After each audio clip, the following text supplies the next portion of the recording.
Alors ils vous parlent tous de programme électoral, de programmes qu'ils vont appliquer, de mesures, de déclarations de politique générale, etc., etc., etc.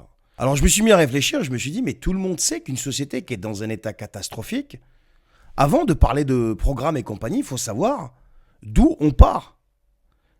Et pour ça, il faut faire ce qu'on appelle un truc, mais tout simple, hein. Un ou des audits. Il faut savoir ce qui se passe. Mais des vrais audits, pas des audits politisés, quoi, tu sais. Ou celui ou celle qui lance ça est inquiet de s'il va être élu dans 5 ans ou pas. Il doit strictement en avoir rien à faire d'être élu 5 ans après. Il doit avoir aucun intérêt, le mec. Ni personnel, ni de près, ni de loin. C'est comme ça qu'à mon avis, on aura une vraie visibilité apolitique de ce qui se passe. Et pas un espèce de truc mafieux comme il se passe depuis des décennies, quoi, tu vois. Et le fait d'avoir des audits, ça permettra d'avoir une vraie base. Enfin, je sais pas, j'y connais rien, mais je pense comme ça, tu vois. Une vraie base pour pouvoir mettre éventuellement un programme en place et appliquer une politique qui va réellement, peut-être, si on peut encore, redresser le pays.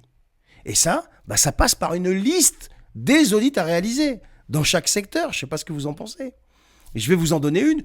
Alors, elle n'est pas exhaustive, hein, elle vient d'un simple citoyen qui s'est mis un peu à réfléchir. Déjà, si on commence par exemple par, je sais pas moi, les finances publiques, comme le dit Charles Gave.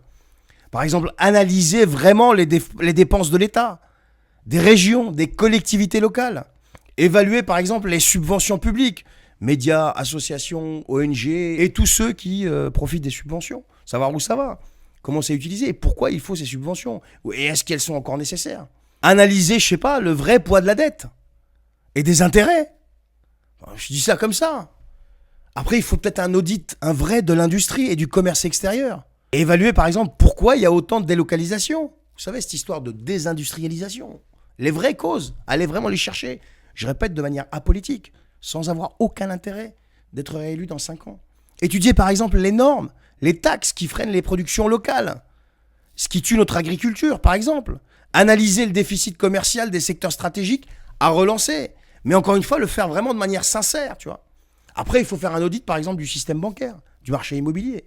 Évaluer les risques bancaires, les faillites, les crédits à risque et j'en passe et des pires. Analyser les conséquences des hausses des taux d'intérêt. Diagnostiquer vraiment le marché immobilier. Les offres insuffisantes. Regardez ce qui se passe avec le marché du neuf qui se ramasse. Encadrer vraiment les loyers. Le coût des matériaux. Toutes ces normes énergétiques là qui sont complètement folles. Vous voyez, donc je vous donne ça comme ça. Je ne suis pas un simple citoyen qui réfléchit. Et ensuite, un audit aussi du système de santé, de l'industrie pharmaceutique. Oh là là, qu'est-ce qu'il faut que je n'ai pas dit là. Allez vraiment évaluer les hôpitaux. Et pas avec leurs ARS ou je sais pas quoi là. Évaluer notre système d'urgence, notre système de réanimation, notre système de soins de ville. Analyser les vraies causes de la désertification médicale, par exemple. Les vraies causes. Étudier le coût global de la santé sur toute la population, fût-elle étrangère, en situation régulière ou en situation irrégulière. Faire un audit, un vrai, de l'industrie pharmaceutique et des capacités de production de médicaments en France. Je vous rappelle qu'on a quand même des pénuries de médocs. Recenser les médicaments critiques que la France importe et ne fabrique plus. Par exemple, je vous ai dit dans une vidéo tout à l'heure, j'ai besoin d'antibiotiques, la pharmacie a été obligée d'appeler je sais pas combien de pharmacies, mais vous vous rendez compte, on est en France, c'est une honte. Ensuite, faire un audit de la sécurité et de la justice. Analyser vraiment les effectifs et les moyens des forces de l'ordre. Effectifs et moyens. Parce que tous ceux qui chouinent après les forces de l'ordre, sans force de l'ordre, t'as plus du tout de sécurité. Et là, je peux vous garantir que vous n'allez pas chouiner longtemps. Là, vous allez vous mettre à pleurer des larmes de sang. Évaluer, par exemple, les taux de récidive et les failles du système judiciaire. Faire une refonte complète du système judiciaire, par exemple. Mais enfin, il y a tout un tas de trucs à faire. Il faut vraiment le savoir, tout ça. Vous allez me dire, oui, mais il y a déjà eu des trucs qui fait. Non, là, il faut vraiment refaire un truc global. Et fait par des gens qui n'ont aucun intérêt personnel de près ou de loin d'être réélus, par exemple, 5 ans après, ou de pépette, ou je sais pas quoi. Il y a aussi le sujet de l'immigration, mais je suis désolé, mais il faut en parler. Vérifier le coût réel de l'immigration pour les finances publiques et arrêter d'en faire une espèce de balle de ping-pong entre la gauche, l'extrême gauche, la droite, l'extrême droite, qui s'en servent comme sujet marketing. Mais il y a tout un tas de trucs à faire. Ils parlent de clandestins, mais est-ce qu'ils savent combien il y en a en France réellement ? Ils savent pas. Enfin, vous voyez, il y a tout un tas de trucs à faire. Mais encore une fois, par des personnes apolitiques.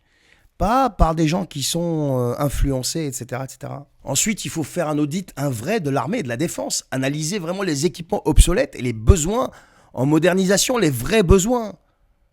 Et pas pour faire plaisir à l'opinion. Évaluer nos stocks, évaluer la dépendance militaire vis-à-vis des États-Unis, par exemple. Je sais pas moi, étudier la capacité de projection réelle de la France dans les conflits internationaux, qui sont devenus des conflits à haute intensité. Il y a tellement de choses à dire.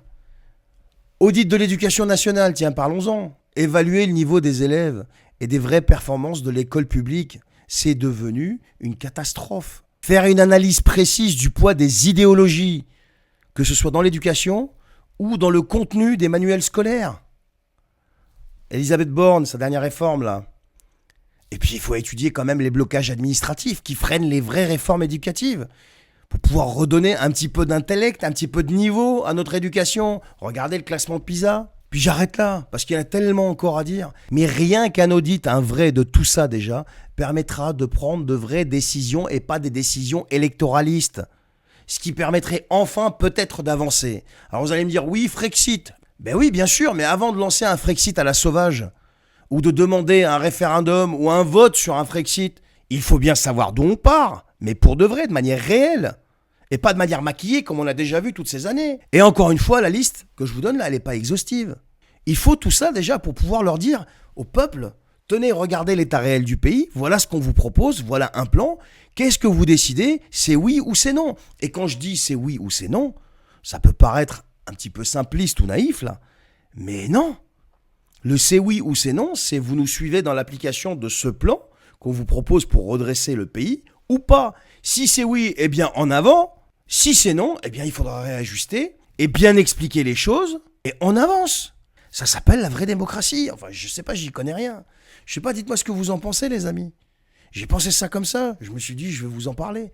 Dites-moi si vous pensez qu'il faut commencer par là ou pas, quoi. Oui, je sais ce que tu vas me dire. Oui, Charbel, t'es hyper naïf ou je sais pas quoi. Alors tu vas me dire, ouais, moi la politique, c'est pas mon truc. Ah, mais je vais t'expliquer un truc. Si tu te dis que la politique, c'est pas ton truc, ça t'intéresse pas, c'est elle qui s'intéresse à toi depuis des décennies. C'est elle qui t'impose tout.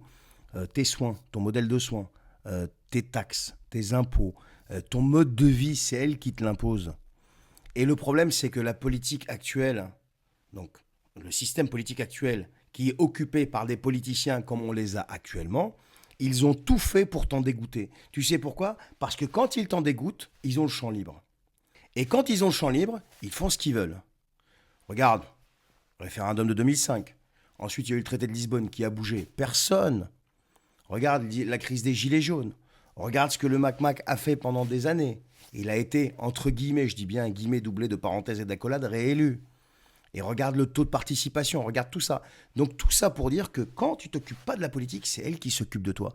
Et je suis pas naïf, je suis pas fou, je sais qu'il faut sortir de cette Union européenne, je sais qu'il faut un Frexit, mais il faut d'abord, à mon avis, analyser vraiment les choses par des gens qui sont complètement indépendants, qui sont encore une fois désintéressés à politique. Je sais que ça c'est utopique, mais c'est ce qu'il faudrait pourtant pour pouvoir continuer d'avancer. Et des gens comme ça, on en a. Hein.